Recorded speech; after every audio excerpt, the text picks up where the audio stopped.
Doctor Vidyadhar Jadhav Mumbai से, इन्होंने सवाल पूछा है कि कुछ लोग चोटी रखते हैं, तो ये चोटी रखने के पीछे का कारण क्या है?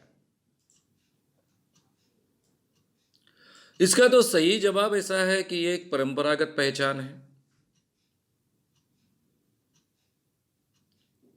और परंपरागत पहचान होने के कारण और उसको प्रतिष्ठा होने के कारण ये चलते आई है। लेकिन आजकल बहुत ज़्यादा लोग चोटी नहीं रखते हैं, चाहे वो ब्राह्मण घर में जन्म लेते हैं, बहुत विद्वान बनते हैं, इसके बावजूद चोटी रखना नहीं चाहते हैं। तो वातावरण तो काफ़ी बदल गया है। उपनयन संस्कार का भी वो एक हिस्सा था। उपनयन यानी आप शिक्षा ग्रहण करने की शुरुआत जब कर रहे हो, तो ये शिक्षा की शुरुआत कर कर चोटी से शुरुआत की जाती थी। अब अलग अलग परंपराएं हैं। ये परंपरा पूरी भारत को लागू होती है ऐसा हम नहीं कह सकते हैं, लेकिन पहले जब स्टूडेंट अपने जीवन में विद्यार्थी जीवन स्वीकारता था गुरुकुल में, गुरु के साथ में, तो उसका उपनयन किया जाता था। यह दूसरा जन्म माना जाता है। अब इसी को मुंज मराठी में कहा जाता है, उपनयन संस्कृत में कहा जाता है। उस वक्त चोटी रखने की परंपरा रही।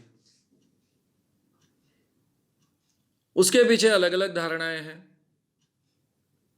सभी जगह एक ही धारणा है ऐसा भी नहीं है। चोटी रखने का अधिकार कुछ ही लोगों को होता है, यानी कुछ ही वर्णों को होता है, लेकिन हर ब्राह्मण को भी नहीं होता है। जो सीखता है, जिसका उपनयन होता है, जो अपनी शिक्षा की शुरुआत करता है, उसको चोटी रखने का अधिकार होता था।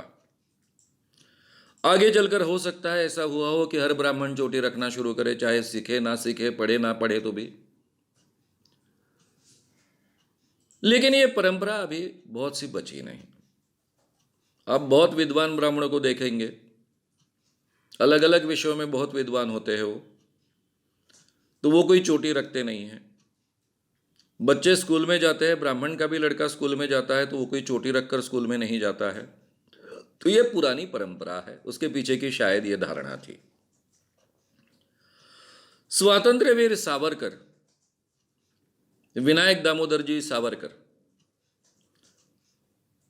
उन्होंने इसके बारे में एक मत प्रदर्शित किया और वो बहुत फेमस है।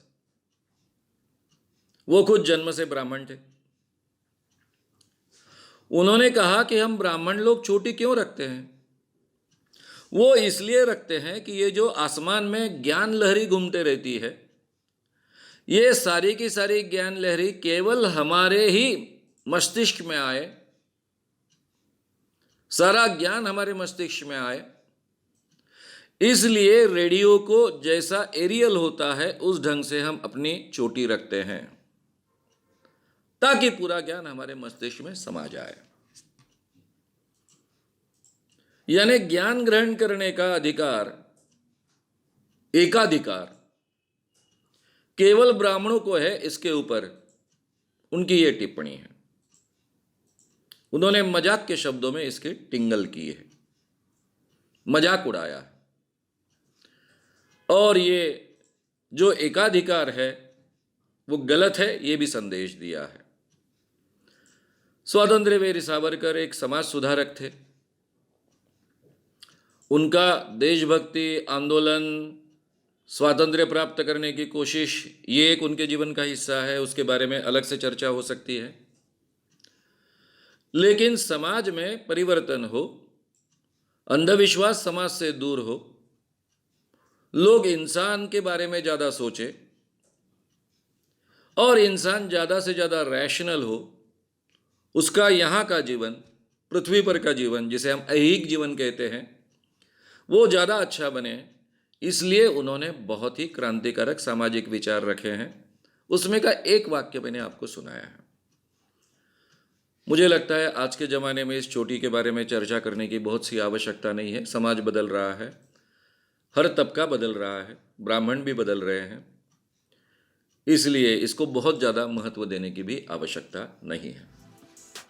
अगर आपको ये वीडियो पसंद आया हो तो उसे ज़रूर लाइक करें। लोगों में ये अवेयरनेस फैलाने में हमारी मदद करें। वीडियो को ज़रूर शेयर भी करें।